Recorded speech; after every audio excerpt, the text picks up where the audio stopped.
Peserta didik sekalian, kali ini kita akan melanjutkan pembahasan materi perlindungan dan penegakan hukum di Indonesia. Dengan pokok bahasan yang ketiga adalah peran lembaga penegak hukum dalam menjamin keadilan dan kedamaian. Materi yang pertama adalah berbagai kasus pelanggaran hukum. Kalian tentunya pernah mendengar peristiwa pembunuhan dan juga perampokan yang terjadi di suatu daerah. Kalian juga pernah melihat di televisi seorang pejabat negara ditangkap karena melakukan korupsi. Pembunuhan, perampokan, dan korupsi merupakan sebagian contoh dari pelanggaran hukum.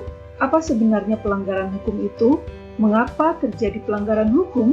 Pelanggaran hukum disebut juga perbuatan melawan hukum, yaitu tindakan seseorang yang tidak sesuai atau bertentangan dengan aturan-aturan yang berlaku. Dengan kata lain, pelanggaran hukum merupakan pengingkaran terhadap kewajiban-kewajiban yang telah ditetapkan oleh peraturan atau hukum yang berlaku.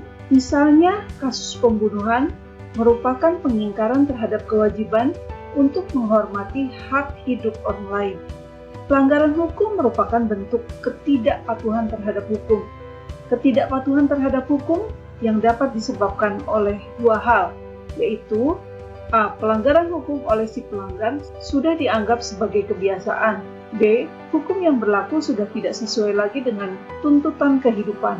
Hampir setiap hari, kita mendapatkan informasi mengenai terjadinya tindakan melawan hukum, baik yang dilakukan oleh masyarakat ataupun oleh aparat penegak hukum sendiri.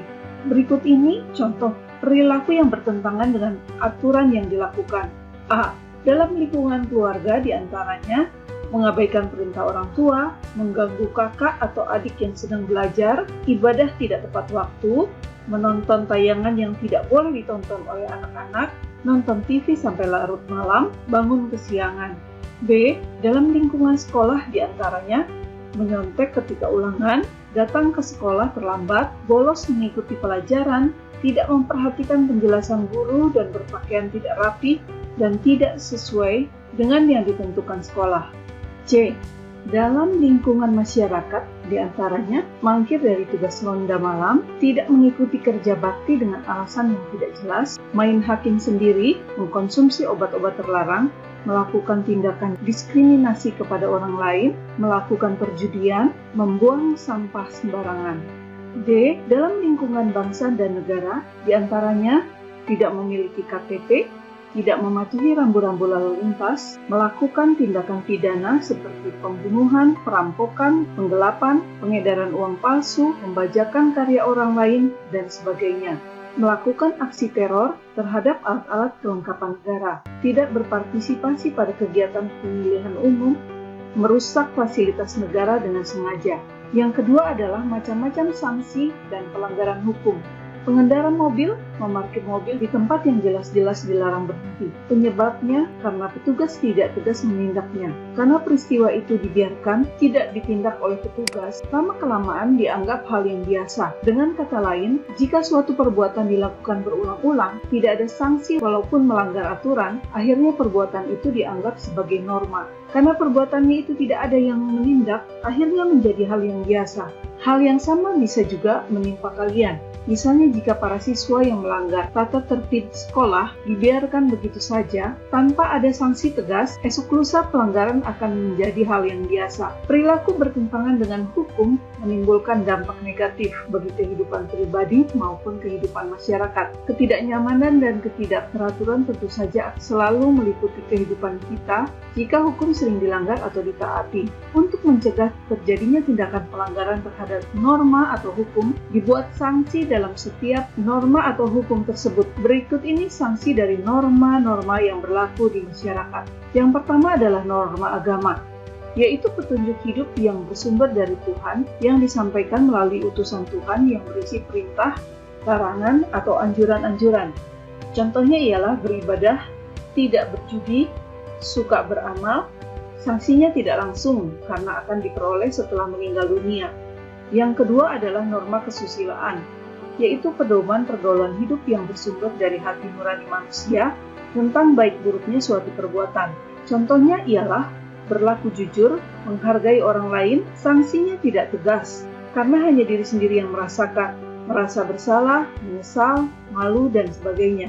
Ketiga adalah norma kesopanan, yaitu pedoman hidup yang timbul dari hasil pergaulan manusia di dalam masyarakat. Contohnya ialah menghormati orang yang lebih tua, tidak berkata kasar, menerima dengan tangan kanan, sanksinya tidak tegas, tetapi dapat diberikan oleh masyarakat dalam bentuk celaan, cemoohan, atau pengucilan dari pergaulan. Yang keempat adalah norma hukum, yaitu pedoman hidup yang dibuat oleh badan yang berwenang yang bertujuan untuk mengatur manusia dalam kehidupan berbangsa dan bernegara, yaitu berisi perintah dan larangan. Contohnya adalah harus tertib, harus sesuai prosedur, dilarang mencuri. Sanksinya tegas dan nyata, serta mengikat dan memaksa. Bagi setiap orang tanpa kecuali, sanksi hukum yang tegas dan nyata tersebut mengandung pengertian. Yang pertama, tegas berarti adanya aturan yang telah dibuat secara material, telah diatur dalam peraturan perundang-undangan. Misalnya, hukum pidana mengenai sanksi diatur dalam pasal 10 KUHP. Dalam pasal tersebut ditegaskan bahwa sanksi pidana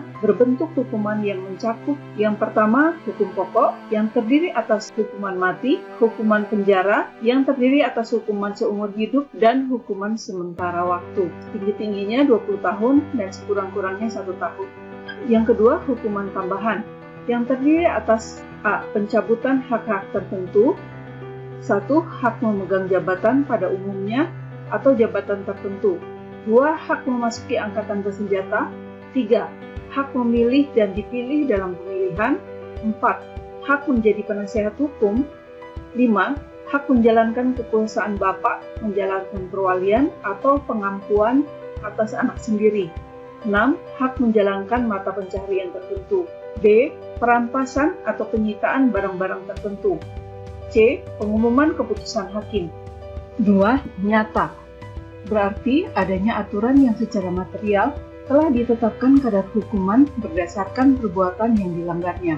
Contoh, pada pasal 338 KUHP menyebutkan barang siapa sengaja merampas nyawa orang lain diancam karena pembunuhan dengan pidana penjara paling lama 15 tahun. Sanksi hukum diberikan oleh negara melalui lembaga-lembaga peradilan. Sanksi sosial diberikan oleh masyarakat, misalnya dengan cemooh, dikucilkan dari pergaulan, bahkan yang paling berat diusir dari lingkungan masyarakat setempat. Jika sanksi hukum maupun sanksi sosial tidak juga mampu mencegah orang dari perbuatan melanggar aturan, ada satu jenis sanksi lain, yakni sanksi psikologi yang dirasakan dalam batin kita sendiri. 3. Partisipasi dalam perlindungan dan penegakan hukum. Tingkat kepatuhan hukum yang diperlihatkan oleh seorang warga negara secara langsung menunjukkan tingkat kesadaran hukum yang dimilikinya. Kepatuhan hukum yang mengandung arti bahwa seseorang memiliki kesadaran untuk memahami dan menggunakan peraturan perundang-undangan yang berlaku,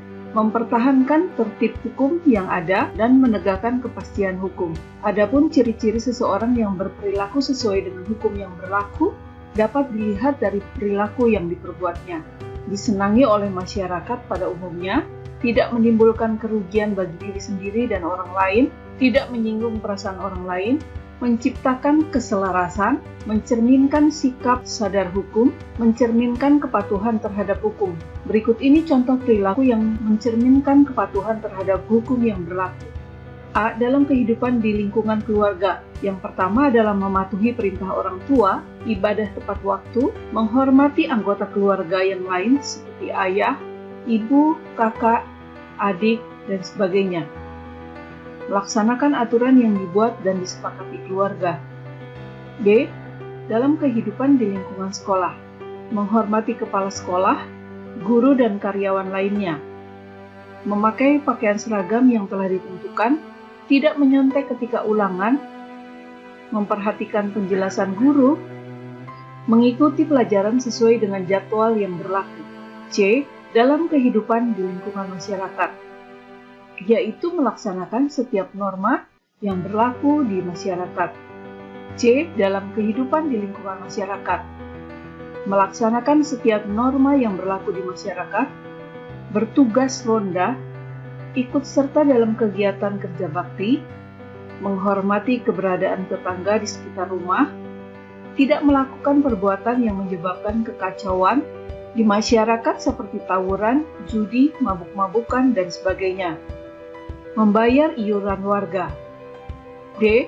dalam kehidupan di lingkungan bangsa dan negara, bersikap tertib ketika berlalu lintas di jalan raya, memiliki KTP, memiliki SIM, ikut serta dalam kegiatan pemilihan umum, membayar pajak, membayar retribusi parkir. Sampai di sini penyampaian materi dinamika pelanggaran hukum. Semoga tetap sehat dalam menghadapi ujian semester depan. God bless you.